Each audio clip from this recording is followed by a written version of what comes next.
विश्व के सभी मेरे साथियों को राजरत्न अंबेडकर की ओर से जय भीम, नमो बुद्धाय। द अनटोल्ड अंबेडकर के 7वें भाग में आप सभी लोगों का स्वागत है। यह बात है डॉक्टर बाबा साहब अंबेडकर जी के ड्राफ्टिंग कमेटी के चेयरमैन पद पर जाने की।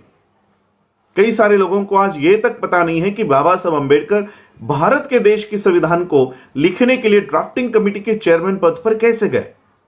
एक वक्त था जब बाबा साहब अंबेडकर जी को यह सरल शब्दों में कहा गया था कि बाबा साहब, आपको इस संविधान सभा के दरवाजे ही नहीं तो खिड़कियां भी हमने आपके लिए बंद रखी है। बाबा साहब ऐसे संविधान सभा के ड्राफ्टिंग कमेटी के चेयरमैन पद पर कैसे पहुंचे। अंग्रेजों ने भारत को आजाद करने का एक शर्त रखा कि जब तक इस देश को संविधान तैयार करके नहीं दिया जाता तब तक हम इस देश को आजाद नहीं करेंगे। और इसलिए 1946 में इन लोगों ने, अंग्रेजों ने संविधान सभा का गठन किया।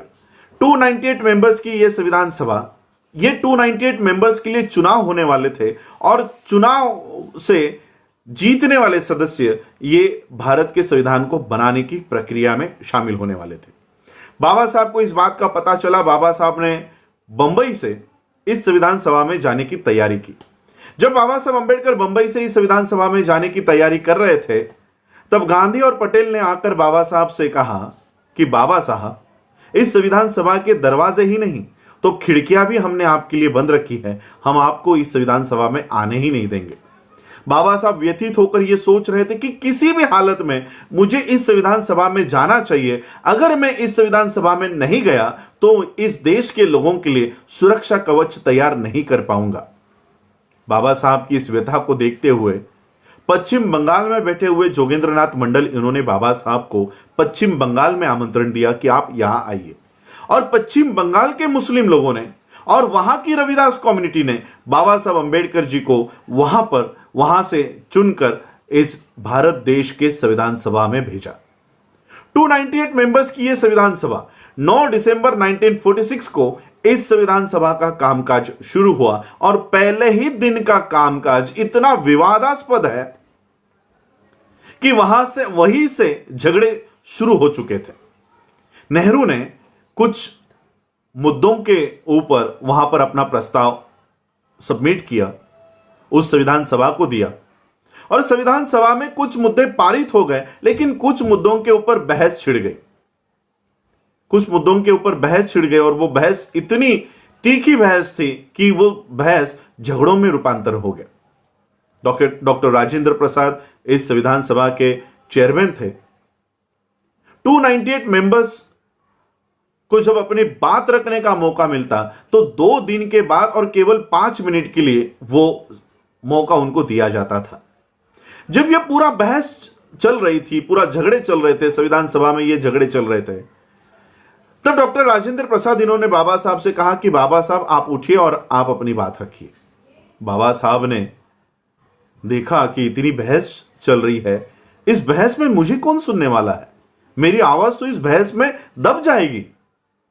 लेकिन फिर भी बाबा साहब खड़े हुए और बाबा साहब ने जो स्पीच दिया है ये कॉन्स्टिट्यूएंट असेंबली के उस सारे किताबों में ये मौजूद है। बाबा साहब कहते हैं कि आज एक तो मेरा बोलने का दिन नहीं है, मेरा मौका आज नहीं है, वो कल है, लेकिन फिर भी इतने झगड़ों में, इतने बहस में आपने मुझे खड़ा किया है तो मैं अपने इस मौके का पूरा फायदा उठाऊंगा।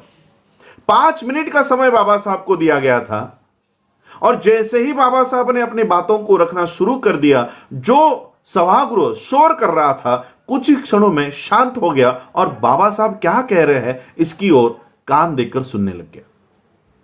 5 मिनट का समय बाबा साहब के पास था, आधे घंटे तक बाबा साहब का भाषण चला और जैसे ही बाबा साहब अपने आसन पर बैठ गए, पूरे सभागृह ने ताली बजाकर बाबा साहब का स्वागत किया। उन तालियों में एक संदेश था कि हम 298 मेंबर्स में, हम 300 लोगों में एक व्यक्ति इस सभागृह में ऐसी मौजूद है जो पूरे संविधान सभा का काम अकेली कर सकती है। ऐसी व्यक्ति इस सभागृह में मौजूद है और वो है डॉक्टर अंबेडकर। बाबा साहब ने धीरे धीरे पूरे संविधान सभा का कब्जा कर लिया, ताबा ले लिया। कोई भी सवाल हो, कोई भी मुद्दा हो, कोई भी बहस हो, पूरा सभागृह बाबा साहब के पास देखता कि बाबा साहब अब आप इसके ऊपर हल निकालिए। लेकिन ये बात नेहरू को हजम नहीं हो रही थी। नेहरू सोच रहे थे कि यहां से तो बाबा साहब अंबेडकर जी के प्रति लोगों का आदर बढ़ते जा रहा है। नेहरू ने वहां पे एक षड्यंत्र किया। जिस प्रांत से डॉक्टर बाबा साहब अंबेडकर चुनकर भारत के संविधान सभा के सदस्य बने थे, उस प्रांत को जब इस देश का विभाजन किया जा रहा था, तब बाबा साहब अंबेडकर जी का मतदार संघ इन्होंने पाकिस्तान को दे दिया, ताकि बाबा साहब अंबेडकर भारत के सदस्य ना रहे, भारत के मतदार क्षेत्र के सदस्य ना रहे, और बाबा साहब अंबेडकर जी का भारत के संविधान सभा का सदस्यत्व पद रद्द हुआ। बाबा साहब को इस षड्यंत्र का पता चल चुका था, और इसलिए बाबा साहब ने नेहरू या गांधी के सामने हाथ फैलाने के बजाय, कोई मांग करने के बजाय, बाबा साहब अंबेडकर जी ने रामसे मैकडॉनल्ड को पकड़ा और कहा कि नेहरू ने मेरे साथ षड्यंत्र किया है और मेरी सदस्यता रद्द हो, इसलिए जानबूझकर मेरा मतदार क्षेत्र ये पाकिस्तान को दे दिया है। रामसे मैकडॉनल्ड ने नेहरू को बुलाया और नेहरू से कहा कि जब तक आप डॉक्टर अंबेडकर को भारत के संविधान सभा पर फिर से चुनकर नहीं लेते, तब तक आपके देश को कोई आजादी नहीं दूंगा। ये सीधे शब्द में ये रामसे मैकडॉनल्ड ने नेहरू को कहा, और नेहरू की ये मजबूरी हो गई कि अगर आजादी चाहिए तो बाबा साहब को संविधान सभा पर लेना होगा। और फिर नेहरू ने अपने एक कांग्रेस के सदस्य से इस्तीफा मांगा, और वो इस्तीफा दी हुई कुर्सी बाबा साहब को दी। बाबा साहब फिर से इस भारत के संविधान सभा के सदस्य बन गए, और देखते देखते बाबा साहब अंबेडकर पूरे भारत के संविधान सभा के ड्राफ्टिंग कमेटी के चेयरमैन पद पर गए।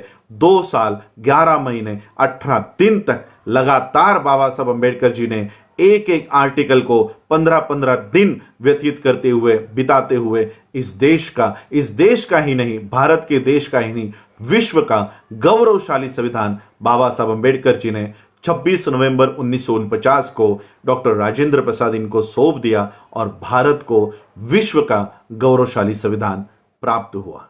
जय भीम, जय भारत, जय बुद्ध।